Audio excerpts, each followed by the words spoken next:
rock and roll lifestyle promised freedom, rebellion, and excess. But sometimes the party went too far. When alcohol and drugs took control, even legendary performers couldn't make it through the night. These are the moments when musicians were simply too wasted to perform. Number 10. Jim Morrison and the Doors, The Warehouse, New Orleans, December 12, 1970. If I was to say to you, girl, we couldn't get much. The fabled Warehouse Concert Hall hosted the final Doors performance with Morrison on December 12, 1970. It was, in short, a mess, courtesy of a drunk and disillusioned singer. Promoter Don Fox recalled Morrison had a buzz on that night and was not all there, slurring and rambling through the set. Drunkenly taking the stage, Morrison sang wrong lyrics, told jokes without punchlines, and even collapsed on stage, refusing to stand up. Well, we couldn't get no time. The singer hung onto the mic stand for support during Light My Fire, then sat down on the drum riser and failed to get up to sing the last verse. The Lizard King's reign had ended with a whimper, not a roar. Morrison would be dead in Paris 7 months later at age 27.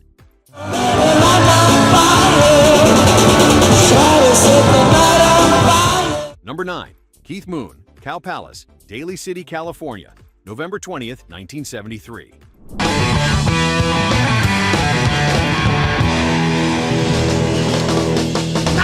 During the 1973 Quadrophenia tour at The Who's debut, U.S. date at the Cow Palace in Daly City, California, Moon ingested a combination of ketamine and brandy. The volatile drummer's chemical cocktail proved catastrophic.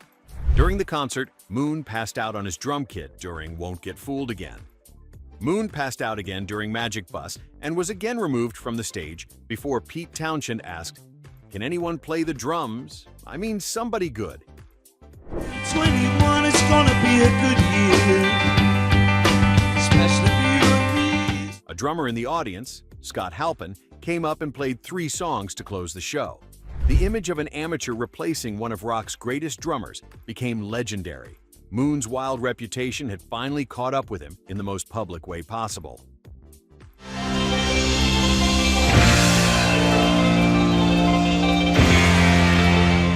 Number 8. Keith Moon, Boston Garden, March 9, 1976.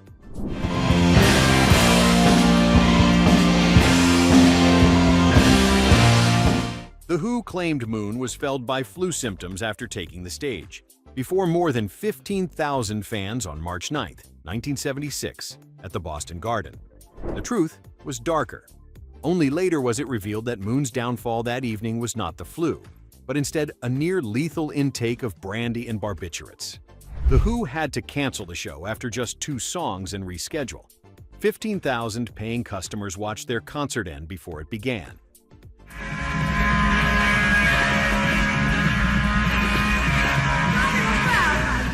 Moon's pattern of excess had become impossible to hide. Just 2 years later, Moon would overdose on heminevrin, medication prescribed to curb his alcoholism, dying at age 32.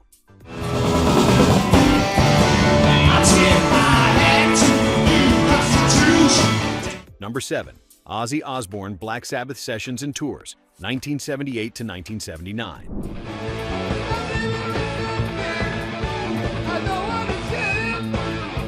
As soon as Black Sabbath started to come up with music, Ozzy disappeared for 6 weeks with no one knowing where he was. Guitarist Tony Iommi explained Ozzy was going to clubs and getting really out of it and not coming home. When Ozzy returned to the house, he was too trashed to sing. Still looking for the answer. Evidence of his unreliability appeared on the Never Say Die tour when Ozzy missed a Nashville show after crashing following a cocaine binge that saw him up for 3 days straight. When the band checked into the hotel, Ozzy somehow wound up asleep in the wrong room, never got the wake-up call, and slept for 24 hours while everyone searched Nashville for him. Black Sabbath fired him on April 27, 1979. Ironically, going solo saved his career and his life.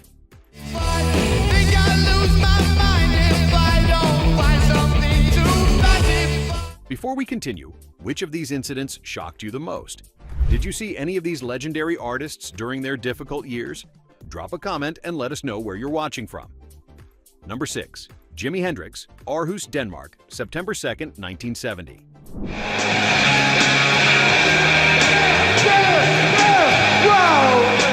With Hendrix in the grip of a feverish cold, that night the band played in Aarhus, Denmark, cutting short his set after only 3 numbers.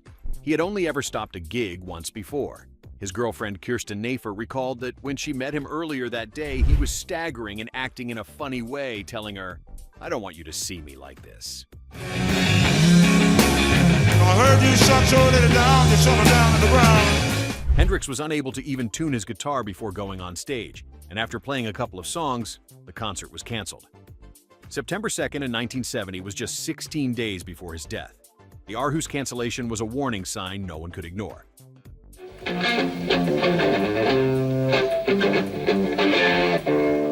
Number 5. Jimi Hendrix, Final Nights at Ronnie Scott's Jazz Club, September 15th to 16th, 1970.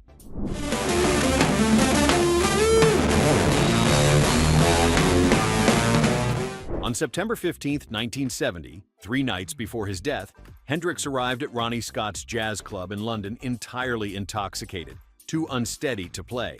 Eric Burdon of War had invited him to join the band on stage, but he was unable to perform that night. Hendrix returned the following evening, September 16th, and this time he did play. He performed Mother Earth and Tobacco Road with Eric Burdon and War.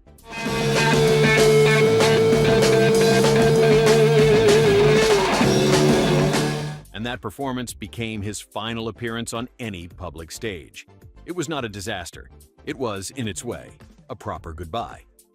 48 hours later, Jimi Hendrix was dead at 27. The London club that witnessed his final real performance became an unwitting monument to his extraordinary life.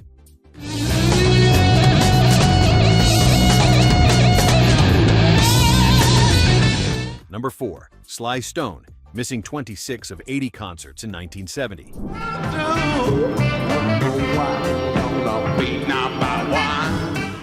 In 1970, 26 of 80 concerts were canceled, and numerous others started late, with concertgoers rioting if the band failed to show up or if Stone walked out before finishing his set. The architect of psychedelic soul had become unreliable and erratic. During 1970, Sly Stone spent most of his waking hours on drugs and became erratic and moody, missing nearly a third of the band's concerts that year.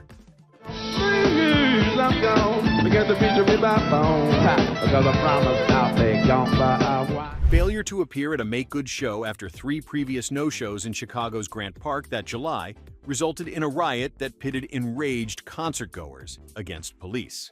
Sly and the Family Stone had multiple top 40 hits between 1968 and 1971. But Stone's cocaine addiction destroyed the band, his career, and his reputation. By the mid-70s, the genius behind Stand and Everyday People had become a cautionary tale of wasted potential. What it's all about. You can take me back to Reddit and smile. Number 3. Jimi Hendrix, 6 Stadium, Seattle, July 26, 1970.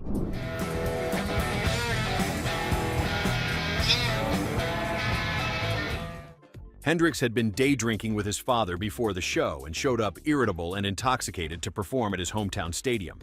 His final Seattle performance became a disaster. Hendrix booted a pillow back into the crowd, flipped them off while confessing he'd had a few scotches, then midway through their second song, Message to Love, ambled off the stage.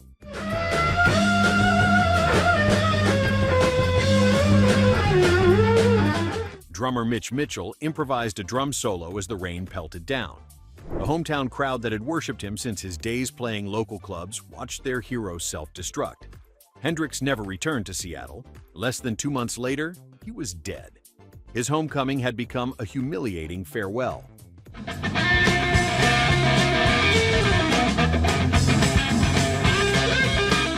Number 2. Brian Jones, Jimi Hendrix recording session, Olympic Studios, London, 1968.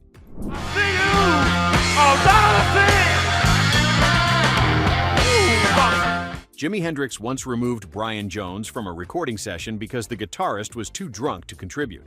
The founder of the Rolling Stones had become a liability even to fellow legends. Engineer Eddie Kramer recalled Brian Jones stumbled into Olympic Studios in London out of his mind and started to play piano on All Along the Watchtower.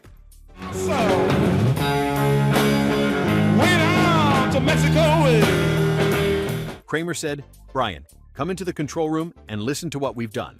Then Jones staggered into the control room and fell right in front of the console and fell asleep, and they finished the track. This incident is a haunting reflection of the place Jones had begun to inhabit during the latter stages of his life. The Rolling Stones fired him in June 1969. 1 month later, Jones drowned in his swimming pool at age 27.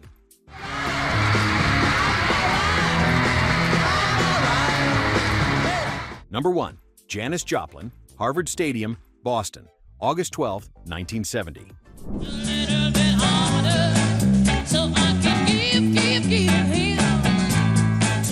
On August 12, 1970, Janis Joplin stood on stage at Harvard Stadium in Boston with her full-tilt boogie band before around 40,000 fans.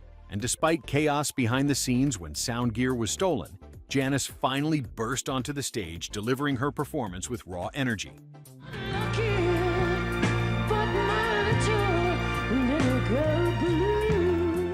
Concert-goers recalled waiting a long time for her to come on stage, and when she did, she was drunk and drinking from a bottle of Southern Comfort. The show lasted about 30 minutes, shorter than most concerts, but still powerful, and she skipped some of her biggest hits like Piece of My Heart.